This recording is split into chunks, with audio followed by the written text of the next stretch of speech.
Merci d'être avec nous, Valérie Boyer, et de nous accompagner pendant cette première demi-heure. Élue des Bouches-du-Rhône, membre du groupe Les Républicains, on a beaucoup d'actualités à voir avec vous. On va parler de l'Arménie dans quelques instants, mais d'abord la Pologne. Vous présidez ici au Sénat le groupe d'amitié France-Pologne. On a vu cette information, un missile qui a donc touché la Pologne, missile d'origine indéterminée. La France appelle à la plus grande prudence sur l'origine de ce tir. Comment réagissez-vous ? Je pense qu'il faut effectivement être prudent.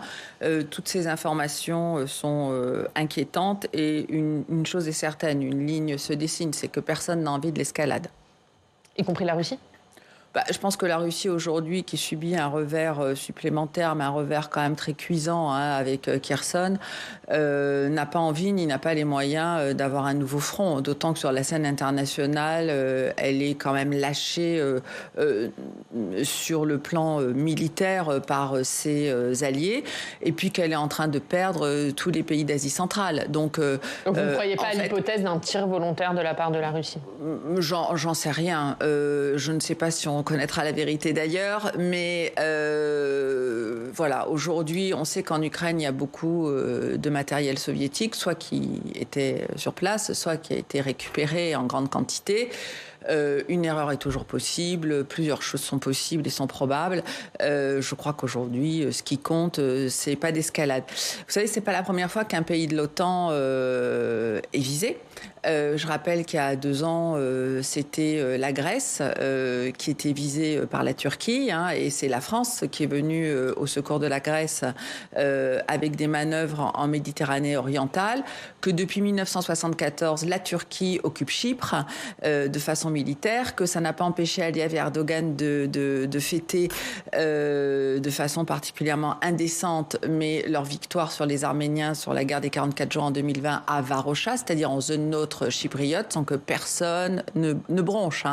Donc voilà, aujourd'hui, je pense que dans ce conflit particulièrement difficile, nul sur cette planète n'a envie d'un embrasement. Vous demandez à Elisabeth Borne de s'exprimer sur la situation et sur ce que fait la France sur le suivi de cette situation en Pologne ? Devant le Parlement. De toute façon, elle sera interrogée, mais il n'y a aucun doute sur le fait que nous sommes près de nos amis polonais. Ça, c'est une évidence, qui sont en première ligne, qui ont accueilli des milliers de réfugiés, même des millions de réfugiés ukrainiens qu'ils avaient déjà en grand nombre sur leur territoire, qui étaient des travailleurs, et qui sont absolument remarquables et exemplaires dans ce conflit. Et je pense que ça, c'est à souligner. Et d'ailleurs, l'Union européenne devrait le souligner également. Vous revenez des États-Unis, autre sujet, vous revenez tout juste des États-Unis. Vous étiez là-bas comme observatrice lors des élections de mi-mandat. Oui, membre de l'OSCE, oui. Quel a été votre rôle et qu'avez-vous constaté ? Alors, le rôle de l'Assemblée parlementaire de l'OSCE, c'est d'aller observer les élections et le déroulement de la démocratie. Or, c'est vrai que la semaine dernière, la plus grande démocratie du monde votait, mais le système électoral américain, il est extrêmement différent du nôtre. D'abord parce qu'on vote, nous on parle des midterms, c'est-à-dire on parle des assemblées américaines, mais avec des élections tous les 4 ans et des mi-mandats pour des élections présidentielles tous les 4 ans et des mi-mandats tous les 4 ans, c'est-à-dire au milieu du mandat présidentiel pour le Parlement, pour les parlements. Donc, c'est déjà très compliqué. Donc, ça veut dire qu'on est en élection permanente, en campagne permanente, et on vote aux États-Unis pour les maires, pour les juges, Donc, on a effectivement un système électoral avec un bulletin électoral qui a à peu près cette taille, où il faut cocher de multiples cases. Donc, déjà, ça rend le scrutin extrêmement compliqué. Et le constat qui a été fait, c'est qu'effectivement, on a le sentiment que même si Joe Biden a annoncé sa candidature il y a quelques semaines et que Donald Trump lui emboîte le pas, que c'est un petit peu... ça semble être la fin du nerf, parce qu'effectivement, des deux côtés, les candidats, à un moment donné, je crois que le temps fait son ouvrage et qu'on peut lutter sur beaucoup de choses, mais pas sur cette réalité biologique. Donc on ne sait pas ce qu'il en sera, mais il est certain que si Donald Trump se présente, Biden va dire moi aussi, après tout, on n'a pas trop de différence d'âge. Je crois qu'ils ont 4 ans de différence d'âge. Et puis je l'ai déjà battu une fois, donc je peux le battre une deuxième fois. Donc chacun se tient par la barbichette, si je puis m'exprimer ainsi, dans cette affaire, qui fait sourire, mais qui est quand même sérieuse, parce que la plus grande démocratie du monde peut être incarnée par des personnes qui sont quand même fatiguées, quoi qu'on puisse en dire, de beaucoup de points. Et puis sur le plan plus politique, il est certain que Ron DeSantis, qui est celui qui semblerait succéder pour les conservateurs, pour les républicains, à Donald Trump, lui a enregistré beaucoup de succès, tandis que les candidats de Donald Trump ont été mis en difficulté.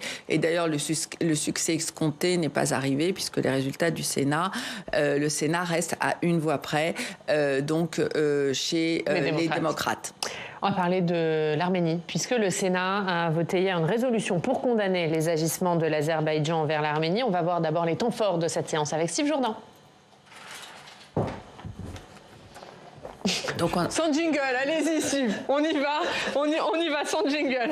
Bonjour Steve. Bonjour Yann, bonjour Madame la sénatrice. Bonjour. Alors tout le monde a les yeux rivés sur l'Ukraine, on en parlait, mais pendant ce temps-là, le Sénat garde également un œil à l'Est, car le conflit se poursuit entre l'Azerbaïdjan et l'Arménie. Oui, un conflit peut-être moins spectaculaire, mais qui semble interminable et qui fait des morts. En septembre, 286 combattants ont à nouveau été tués lors de heurts très violents. Il s'agit du plus lourd bilan depuis 2020 et la guerre autour du Haut-Karabakh. On va voir une carte pour bien comprendre. Le Haut-Karabakh, c'est cette région peuplée en majorité d'Arméniens et qui a rompu ses liens avec l'Azerbaïdjan dans les années 90. L'Azerbaïdjan considère que cette zone lui appartient. La situation reste donc explosive à la frontière entre les deux pays et le Sénat veut inciter le gouvernement à freiner les ambitions de l'Azerbaïdjan. Et une proposition de résolution transpartisane a donc été adoptée en ce sens hier. Oui, une résolution, ça n'a pas de valeur contraignante, ça n'a pas de valeur législative, ça sert simplement à attirer l'attention du gouvernement et des médias sur une préoccupation, mais notez que le texte a été signé par plusieurs présidents de groupe, c'est donc qu'il fait largement consensus ici au Sénat. En l'occurrence, la Chambre haute demande, je cite, le retrait des troupes azerbaïdjanaises sur leur position initiale, notamment en dehors du territoire arménien et du couloir de Latchin. Il s'agit en fait de faire respecter un cessez-le-feu signé entre les deux pays en 2020 lors de la précédente guerre. Avec une carte, c'est toujours plus facile, on va la voir. Le cessez-le-feu de 2020 prévoyait une libre circulation entre l'Arménie et le Haut-Karabakh via notamment le corridor de Latchin que vous voyez, c'est en rouge, la petite bande en rouge. Le Sénat demande un retour au terme du cessez-le-feu, mais aussi des sanctions contre l'Azerbaïdjan. Écoutez Bruno Retailleau, le patron du groupe LR. Le temps n'est plus à observer, il est désormais à décider. Le temps n'est plus à protester, il est à sanctionner. C'est précisément ce que propose cette résolution. Il y a eu des crimes de guerre en Ukraine, il y en a aussi en Arménie. Et à nouveau, alors que dans un cas, ces crimes sont poursuivis, en Arménie, rien ne se passe. Ce 2 poids 2 mesures, mes chers collègues, c'est une véritable honte. Valérie Boyer, des sanctions contre l'Azerbaïdjan, à quoi ça pourrait ressembler ? Écoutez, déjà, je pense qu'il faut remercier le Sénat d'être constant dans ses engagements, puisque c'est n'oublions pas que le 25 novembre 2020, c'est au Sénat qu'il y a eu cette résolution pour reconnaître l'Artsakh, alors qu'elle était attaquée de façon totalement asymétrique et injuste par l'Azerbaïdjan, qui a attaqué donc cette zone que vous voyez en rouge, qui est arménienne. D'ailleurs, je rappelle, parce qu'on voit la carte, là on voit la mer Caspienne, donc on voit Bakou. L'Arménie, avant, était appelée le royaume des 3 mers. Hein. Donc mer Méditerranée, mer Caspienne et...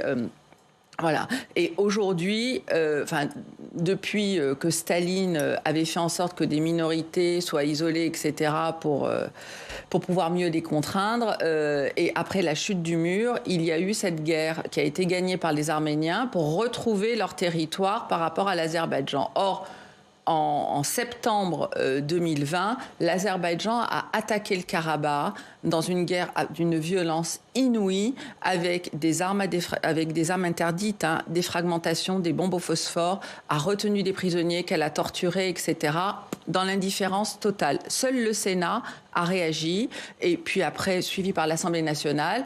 Et au moment où on interrogeait le ministre des Affaires étrangères, à l'époque Jean-Yves Le Drian, il nous disait neutralité, neutralité, parce que la France était partie prenante aux accords de Minsk qui réunissaient Russie, États-Unis et France, justement pour parler de ce conflit gelé. Aujourd'hui, 2 ans après, alors que des prisonniers arméniens ne sont toujours pas restitués, ou quand ils sont restitués, on voit qu'ils ont été torturés, maltraités, etc., l'État corrompu, raciste d'Azerbaïdjan, parce que c'est quand même de ça dont il s'agit, attaque non pas ce territoire en rouge, mais l'Arménie que l'on voit ici, qui est un pays avec des frontières reconnues par la communauté internationale, qui est une démocratie, et l'attaque pourquoi ? Parce que l'Azerbaïdjan, comme la Turquie, sont complices, membres de l'OTAN, veut exterminer ce qu'ils appellent les restes de l'épée, c'est-à-dire les Arméniens. Les restes de l'épée, ça fait référence au conflit, au génocide de 1915. Et Aliyev dit qu'il veut chasser ces chiens d'Arméniens. Donc on est vraiment dans une guerre raciste, génocidaire, pour exterminer l'Arménie. Et j'en termine par là, pour plein de raisons, dont une qui est majeure, qui est le délire pan-turquiste d'Erdogan que j'évoquais tout à l'heure pour Chypre et la Grèce, mais qui s'attaque aussi à l'Égypte, etc., et qui a des prétentions jusqu'au Maroc, parce que l'Empire ottoman n'a jamais été jusque-là, mais bon, c'est quand même dans le délire d'Erdogan, il va jusque-là.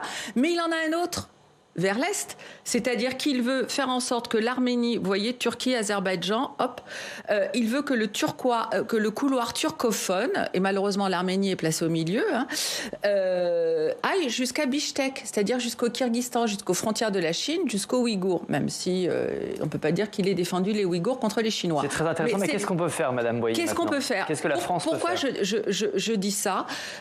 Parce que la France aujourd'hui doit cesser sa position de neutralité ou d'observation. On n'en est plus aux observations. Ce que la France a fait pour le Mali, pourquoi elle ne le fait pas pour l'Arménie? Ce que l'Union européenne fait pour l'Ukraine, pourquoi elle ne le fait pas pour l'Arménie? Est-ce que la vie des Arméniens vaut-elle moins que celle des Ukrainiens? C'est la question qu'on peut se poser aujourd'hui. Pourquoi? Pour plein de raisons.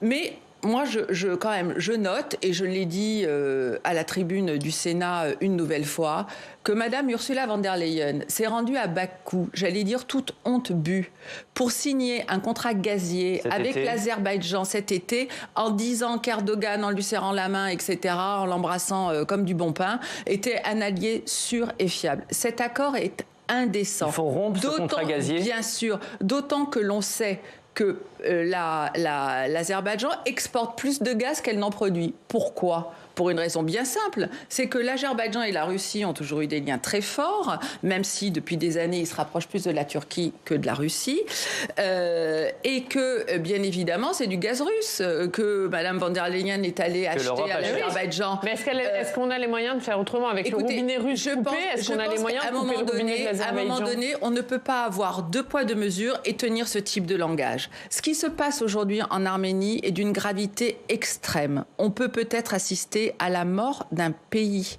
avec une poursuite génocidaire qui n'est pas du tout cachée ni par la Turquie ni par l'Azerbaïdjan. C'est le premier point. Le deuxième point, si les Français qui nous écoutent pensent une seconde que les Turcs et les Azéris vont s'arrêter à l'Arménie, je pense qu'ils se trompent totalement.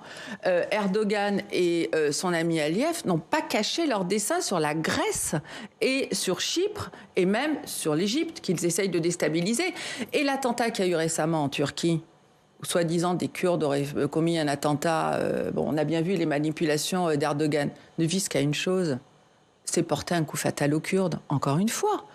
C'est pour avoir les mains libres. Juste concrètement sur l'Arménie, est-ce que vous appelez à armer les Arméniens aujourd'hui? Dossier. Moi, ce que je souhaiterais, c'est que, on soit clair, que l'Union européenne s'engage, et les États-Unis aussi, auprès des Arméniens. À quoi ça sert de faire en sorte que la journée du 24 avril 1915 soit reconnue comme une journée de commémoration nationale française, si ce n'est pour tourner la tête quand il se passe des choses... Des armes pour l'Arménie. Des armes pour l'Arménie, des hommes pour l'Arménie. Pourquoi on n'envoie pas des forces d'interposition, puisque les Russes ne sont pas en mesure, l'ont-ils été d'ailleurs, d'assurer la sécurité de l'Arménie, qui n'avait que pour seul allié et ami, entre guillemets, la Russie, effectivement, qui a arrêté la progression de l'Azerbaïdjan en septembre 2020. Mais aujourd'hui, le conflit ukrainien et les échecs répétitifs essuyés par la Russie font que la Russie, clairement, n'a pas rempli ses objectifs de protection pour l'Arménie.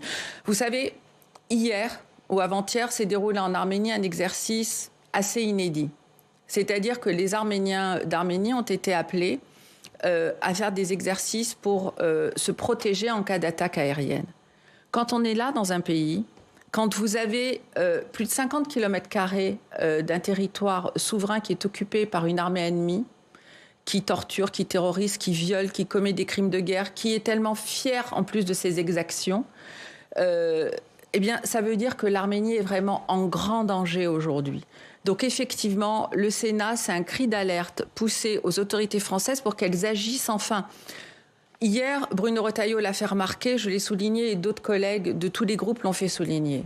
C'était quand même indécent d'envoyer à la Chambre, à la Haute Assemblée, un secrétaire d'État au commerce extérieur pour écouter ce que nous allions faire. En tant que représentant du gouvernement. En tant que représentant du gouvernement, alors que j'ai rien contre les compétences de ce ministre, dont j'ai oublié le nom d'ailleurs. Franchement, c'était pas à la hauteur des enjeux. Alors que la France prétend être une amie pour l'Arménie, alors que la France a cette journée nationale, alors que la France dit qu'elle est une sœur pour l'Arménie. Aujourd'hui, la situation est extrêmement grave pour ce pays. Je veux dire, on n'est plus au conflit gelé, on est sur la République souveraine et démocratique d'Arménie, qui est une vraie démocratie, contrairement aux pays qui l'entourent. Merci Steve. À tout à l'heure. On parlera de l'affaire Hanouna et de ses suites, de ses prolongations au Sénat. Exactement, avec notamment un autre texte qui a été voté hier sur la protection des élus. Merci beaucoup, Steve.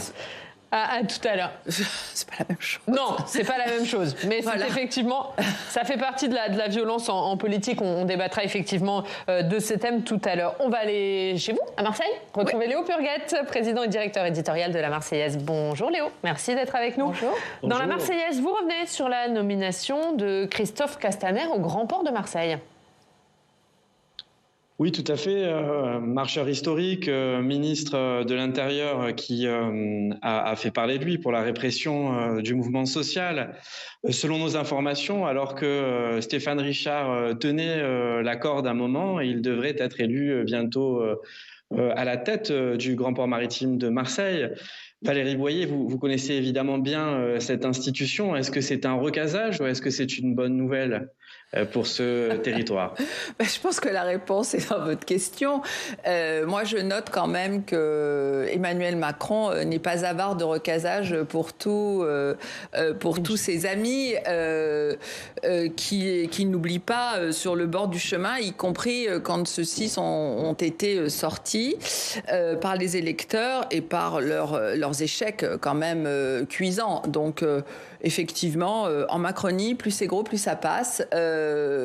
Vous savez que cette nomination de Christophe Castaner par Emmanuel Macron succède à celle du directeur du MUSEM qui a été nommé pour ses grandes compétences, qui est notamment d'être un ami de Madame Macron et d'avoir travaillé auprès de Brigitte Macron. Donc, voilà la compétence qui a été requise pour Mais donc le Christophe Castaner, parce que là il a été nommé au conseil de surveillance. Il y aura l'élection pour le président, ce sera la semaine prochaine. Vous souhaitez que ce ne soit pas lui qui remporte cette élection? Écoutez, moi je ne suis pas membre, je ne vote pas. Mais franchement, le recasage des amis d'Emmanuel Macron, des copains d'Emmanuel Macron, si tant est même s'ils ont été ministres, et on sait quel a été le succès de Christophe Castaner comme ministre, je crois que personne ne l'a oublié. C'est pas une bonne nouvelle pour Marseille parce que on fait jouer plus les relations et le copinage que la compétence. Et je ne vois pas quelle est la compétence de Christophe Castaner dans ce poste-là, tout à fait clairement. C'est assez méprisant. Vous savez, à Marseille, on attendait le Grand Marseille et on a Christophe Castaner. Donc, c'est un peu triste. Également à lire dans la Marseillaise, un dossier sur les pénuries alimentaires et plus précisément sur la pénurie d'œufs. Absolument. Les œufs, après la moutarde, la farine, les pâtes voient leur prix exploser. Il y a même désormais des ruptures d'approvisionnement dans les supermarchés, alors même que les Français confrontés aux difficultés de l'inflation s'étaient reportés parfois, plutôt que d'acheter de la viande ou des poissons, sur les œufs. On interroge des éleveurs qui nous expliquent leurs difficultés. Ce que je voulais demander à Valérie Boyer, c'est quelles sont vos solutions à LR sur la question du pouvoir d'achat. On sait que votre parti cherche à renouer avec un certain électorat populaire. Quelles sont les réponses que vous leur apportez ? Vous savez, la question du pouvoir d'achat a toujours été une préoccupation extrêmement importante de notre parti. Et je dois dire que nous préférons la baisse des impôts plutôt que les chèques qui sont distribués au coup par coup. On l'a vu pour l'essence. On propose, nous, une baisse des taxes sur l'essence en attendant de trouver d'autres solutions d'énergie plus verte.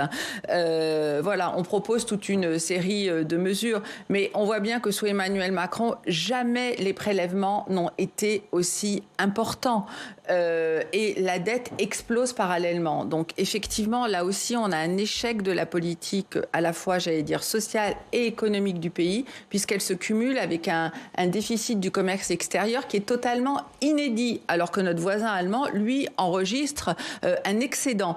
Donc on est vraiment dans une nasse. Et tout à l'heure, on évoquait le conflit en Arménie. Vous allez me dire, il n'y a pas beaucoup de rapport avec les œufs. Si, il y en a un, c'est que quand on est endetté à la hauteur qui est la nôtre, eh bien, on n'a plus notre souveraineté. Et on est en train de perdre notre souveraineté en général et notre souveraineté alimentaire aussi. Et ça, c'est une préoccupation majeure que le gouvernement devrait prendre à bras-le-corps. Et je n'ai pas tellement l'impression que ce soit le cas aujourd'hui. On va remercier Léo Purguet. On regarde la une, c'est la Pologne. Jeu de dupes ou réel engrenage, Léo? Oui, on appelle évidemment une désescalade dans l'édito d'aujourd'hui, halte au feu, parce que en effet, la situation est extrêmement inflammable et aucun peuple sur la planète n'a intérêt à cette escalade.